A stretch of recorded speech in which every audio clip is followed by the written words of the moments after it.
So we're gonna make another Sneako video. I didn't really want to make another Sneako video. I didn't want to really talk about him, but holy crap, man. I think that we have to, because I think that he's crossed the line this time. And I'm not talking about the finish line. You're gonna see what I'm talking about when I show you guys the clip. So let's go ahead and get started.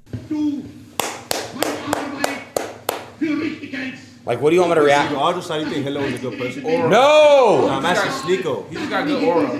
He had aura, bro. Facts, bro. Talk that shit. But yeah!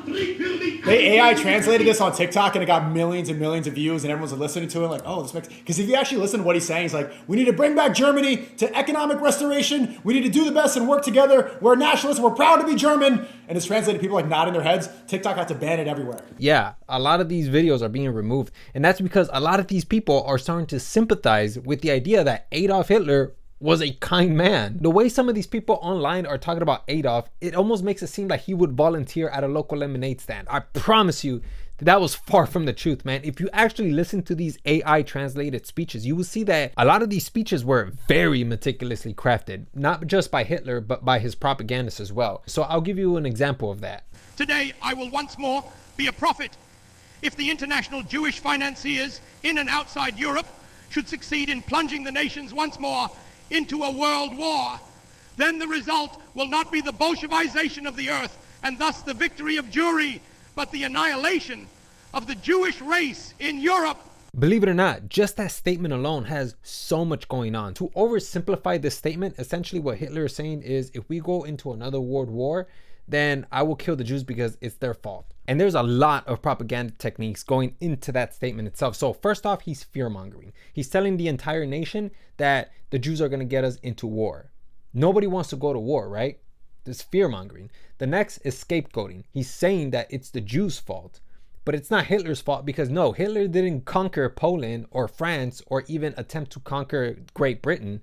No, that was the Jews there that did that. And another psychological and sociological concept that this particular statement depends on is social judgment theory. So essentially, a person has an anchor point, which is their personal beliefs, latitudes of acceptance, which is how far a belief can extend before it becomes unacceptable, and of course, latitudes of rejection. If the belief is unacceptable by the person, then they'll reject it. And during that time, there was a tremendous amount of anti-Semitism. So these latitudes were always falling within the range of what these people believed. And just in case you're wondering, yes, Hitler did start World War II, not because of the Jews, but because he attempted to invade Poland. Do you know why? Because in his speech, Return Fire, he talked about how Danzig was torn from us, Poland annexed the corridor, and the German minorities living there are being persecuted in the vilest manner imaginable. That's one lie. And then in the same speech, he lied again. This night, for the first time, Polish regular soldiers fired on our own territory. We have now been returning the fire since 5:45 a.m. Yeah, so Hitler's pants have been on fire since preschool. Yeah, so it absolutely blows my fucking mind when I hear Sneako repeat right after Hitler. Facts, bro. Talk that shit. But yeah! They AI translated this on TikTok and it got millions and millions of views and everyone's like, my dude, you don't even know what he's saying. He could be saying annihilate a particular group of people and you wouldn't even know if he's saying that or not. And you're repeating it right after him. And by the way, I want to go ahead and mention that that particular speech, there's only 7 minutes of that translation. That speech is about 2.5 hours long. And trust me when I tell you, man, you don't even want to see the next clip because, oh my God, man. Oh my God. You don't want to see the next clip.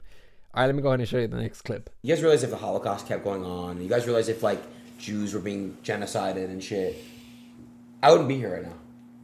it was mostly a work camp. And it was the first time Jews had to do physical labor, and so they just complained so much and created Israel. Like, it was mostly working. Oh my gosh, man. Please tell me that Sneako doesn't believe that in order to go to Auschwitz, you need to fill out a job application. And that's not the only thing. You know what, man? Just go ahead and check the other clip. I can't do this anymore. Well, Auschwitz, they had like pools, they had like basketball courts, they were chilling. Who? And a lot of the work camps, they had pools and they had yards to go. It's literally not feeding them. Swimming pools? Basketball courts? I don't even know what to say. And you want to know what's crazy? Is that Holocaust deniers, they really do believe this. They probably even believe that Auschwitz had a varsity team. Now, if you guys don't know, there is a pool at Auschwitz. And I also want to inform you guys that there's 3 parts to Auschwitz. There's Auschwitz 1, Stammlager, Auschwitz 2, Birkenau, Auschwitz 3, Monowitz. The pool was located in the very first Auschwitz, which was Stammlager. Now, this pool had 3 purposes. The first one is to allow SS guards to swim in it. The second one is to allow privileged prisoners to swim in it. And the third one, which is probably the most likely used, was for propaganda. By manipulating the context and the image, they can make it seem like this was just a camp where you can come, kick back, and take a swim and learn how to build a fire. This is one of those instances where it showcased what Instagram versus reality looked like. And if you guys really want to go ahead and verify all of this information, you can take a look at the Van Pelt report that was documented by Robert Jan Van Pelt. And this is essentially the Holocaust now on trial. And in here, he has so many references. If you really are curious, you could even take a look at the swimming pools, maybe even soccer fields. Maybe they have a team that won, the championships. I don't know, but you can find everything you need here and more. So if you or a loved one have been denying the Holocaust, come give this report a read. Maybe you'll find the answers that you've been looking for. Anyways, let's go ahead and move on. So now I want to go ahead and touch on another topic that Sneako brought up. And Hitler would have killed you and you and you. You're black, so he would have killed you too. That's not true. It is true. Hitler did not like anybody unless they were German with blue eyes. Kill any black people? Chat. Hitler did not like black people. You know he was Austrian, right? He wasn't German. He wanted everybody to be German blue eyes. That was what he wanted. I don't think there's any evidence of that blue eye thing. I think that they made up that master race thing because it sounds good for Hollywood, because the actual master race is the Jews. So let's go ahead and get one thing clear. When it comes to blue-eyed, blonde hair people, Hitler was not the one who thought that this was the pure superior race. It was not Hitler. It was actually Heinrich Himmler.